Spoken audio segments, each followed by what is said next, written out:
Ayan, so hi guys, good morning. Ngayon ay mag-harvest tayo ng aking konting pananim. Mga alugbate, okra, sikwa, kamuti tops, ayan, malunggay. So para mag-harvest din tayo ng, ano po tawag nito? Dabong or labong sa Tagalog.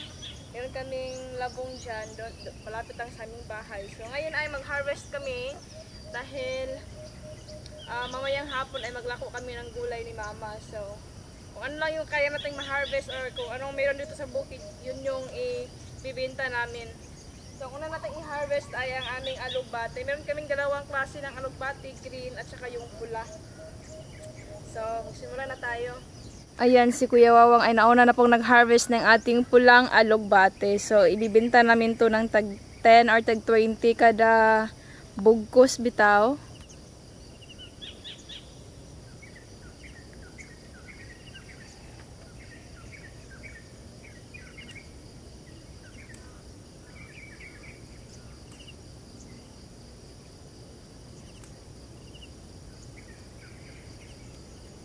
Meron din pala akong sibuyas dito sa likuran, mag-harvest din ako nito. So ang aming style po ng pagbibinta nito ay yung panglaswa po. Merong alugbate, merong kamuti tops, malunggay, para isahang na lang po nila, makamura na sila, tapos marami ng kasamang gulay, like merong malunggay, merong tanglad, sangig,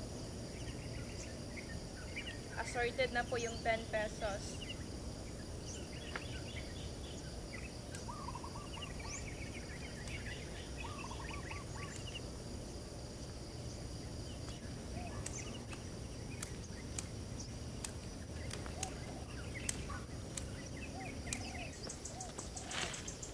Ayan, so ito lahat ang nakuha natin sa ating dalawang garden raised bed. Ayan, walang alugbate. Ngayon naman ay ating green na alugbate po.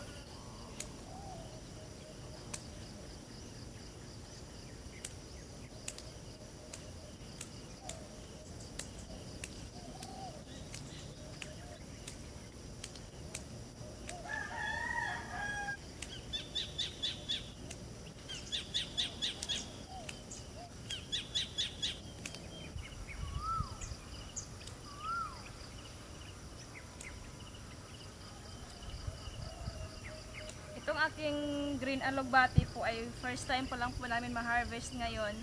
So ang pinaka-goal ko talaga nito ay pangkain lang po namin, pero sobra na po yung dami niya, kaya ibibenta natin yung iba. So minsan nagbibigay rin kami pag merong pumupunta dito guys, pero pag ito kasi ngayon ay dalhin namin siya sa Iligan, so kailangan natin ng pamasahe, kaya ibenta na lang natin din ang ating gulay. May na lang pang gasolina bitaw, makabawi-bawi tagamay.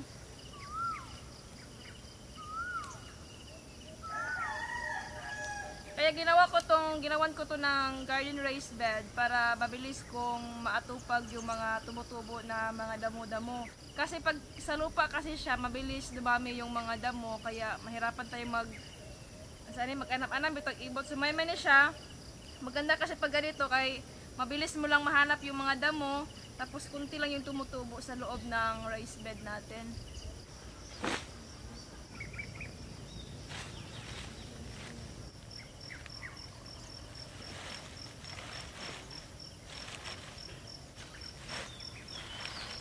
So ayan guys, itong lahat ang nakuha natin sa ating dalawang garden raised bed. Ayan po, kaya gusto ko po talaga magtanim ng mga leafy vegetable dahil mabilis silang dumami. Ayan first harvest natin.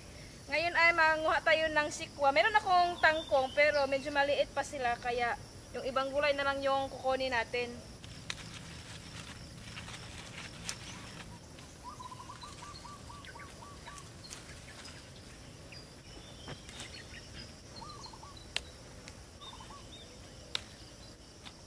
Ito naman ang aking sibuyas. Magkuha tayo ng kunti lang.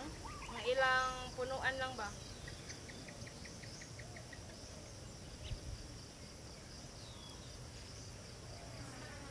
Gusto ko yung ganito lang kalaki kasi ayaw ko yung masyadong mataba.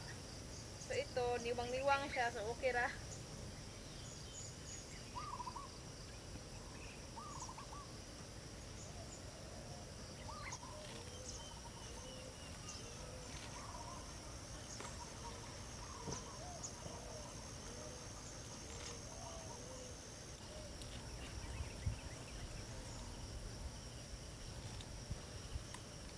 Ayan, so ito lahat kinuha ko guys. So ito po mga tanim ko dito guys na mga gulay at saka ito. Wala po ito mga nilagay natin na insecticide or mga ano pang mga fertilizer dyan. Ito po ay nakabase lang po lahat sa ating lupa na ginamit.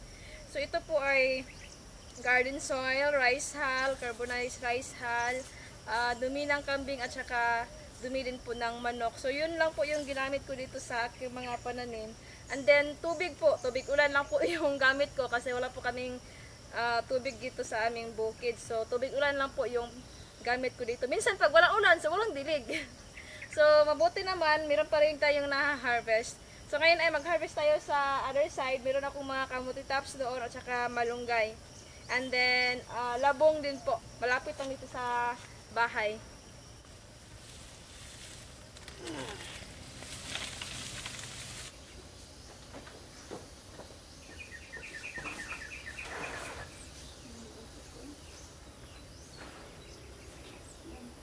So, hi guys! Ito na ang ating green and red kamote tops. Ayan. So, sobrang dami po ng ating green. Overpower na yung pula.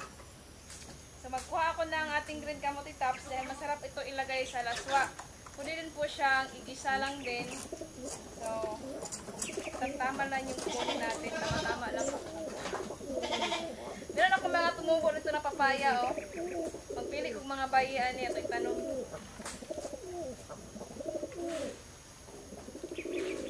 Tambo kayo purya-buya gato ang pinangkong or pinangdaps.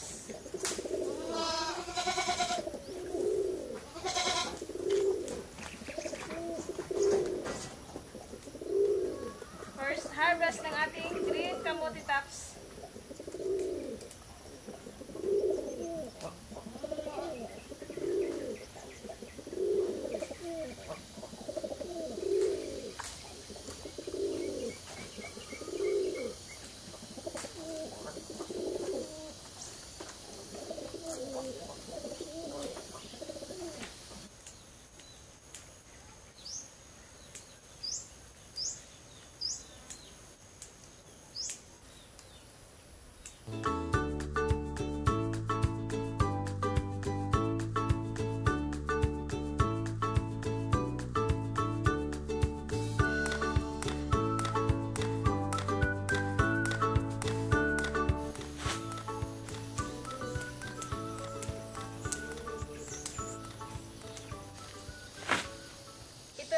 Aking sangig. Ayan, napakabango po nitong sangig ilagay sa laswa, sa mga tinula, sa mga sinabawan.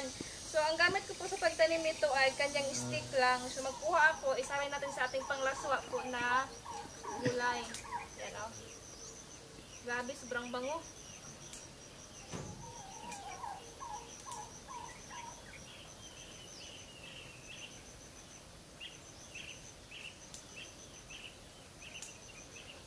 Parang mayroon lang din kang tanglad pag may ganito ka, sangig. Ito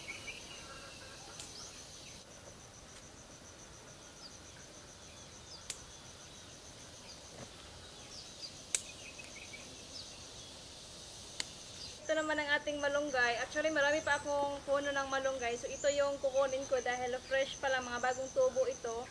And then, magtatanim din ulit tayo ng mga malunggay. Kasi diba, pagkakitaan din natin, siguro mga dalawang ganito yung kukunin ko.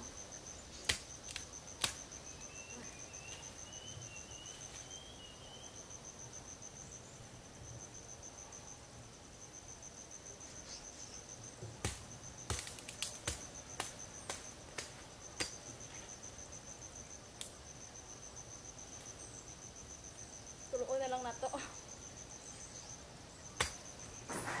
Ayan. Tatlo.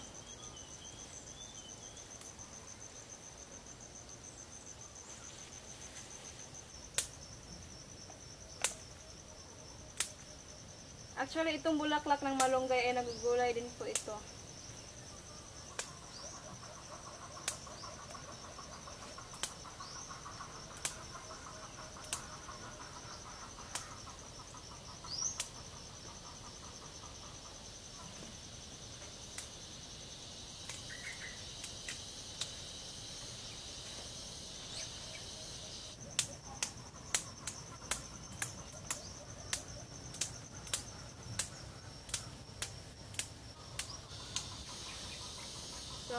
para mabuhi niya ato ang kamunggay. Ato rin na siyang ipasandig. Yan na. Pasandig na siya. And then, mga pila ka days, mabuhi na siya iya.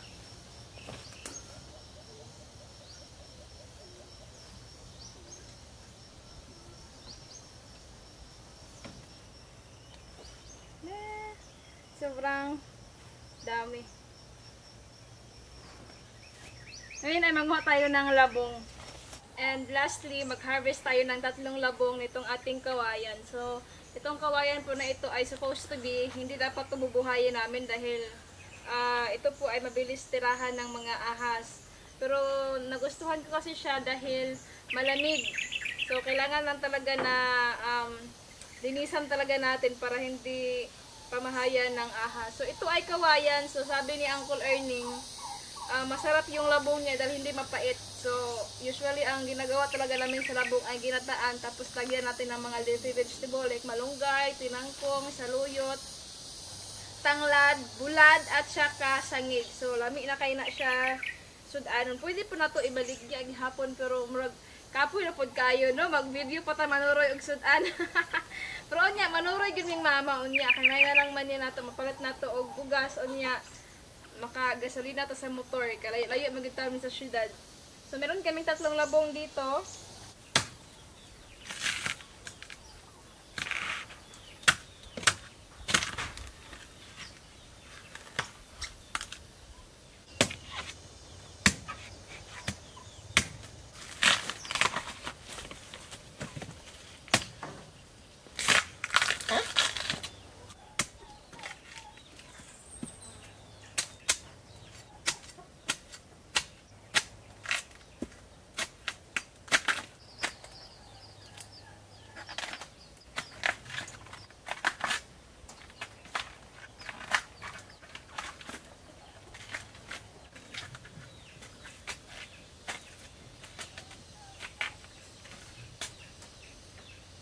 Muta eh.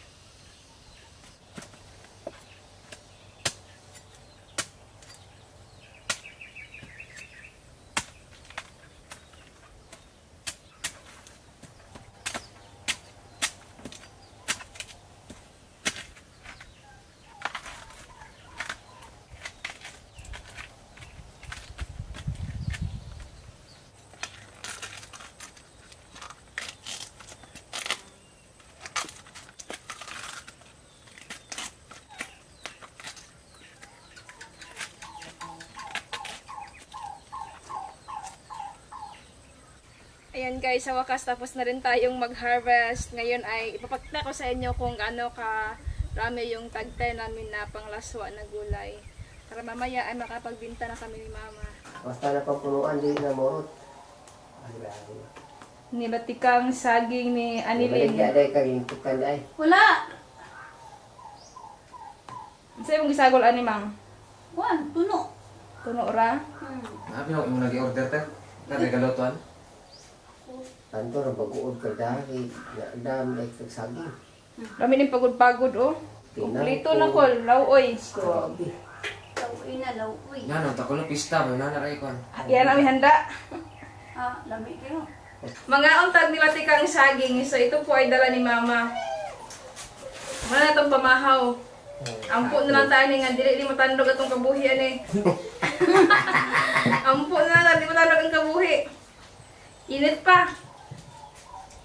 Wala kailan niya, hunday? Si Kulot. Wala. Sige lang. Lo. Kaun ka? Wala. Mangitanti ka. Yan. Murag bata. Yan. Tabang. Sa iyan, yung saging tining asong-asong te. Kiwi. Kiwi. Lutong ka niya sa mo. Sabi Wala kaya, ka ano eh. nilatikang nga saging pagpagod-pagod, bito ang saging humot ba? Kami siya nga pagkalatik man. Kaya nag-fasting ka, pero di ka kakagwanta ka, naspuya ka sa saging ka, o nalandog ka. May pagkaluto oh.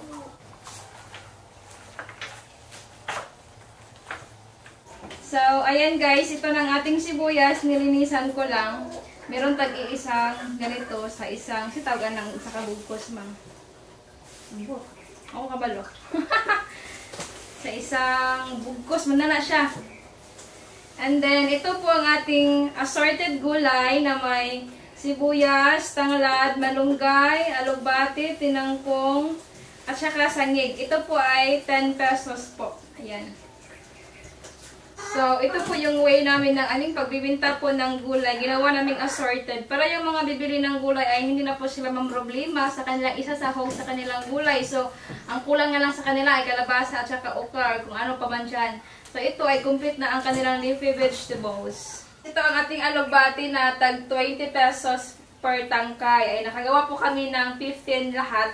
Kasama na yung pula na alugbati. Ay, ito po isang ganito tangkay ay 20 pesos times 15, so 300. And ang ating kamuti tops na pula, nakagawa po kami naman ng dalawa. Ito ay 20 pesos din. Ayan. And then ang ating assorted na gulay na tag 10 pesos. Yan, malaman po yan. Ay nakagawa po kami ng 27 katangkay. So, times 10 is 270 plus 300, 570 plus 40, 610. 610. Kung mabinta po namin lahat. So, ayan, good luck. So, ayan na po lahat guys. Thank you so much for watching. And ingat po kayo palagi. Bye-bye!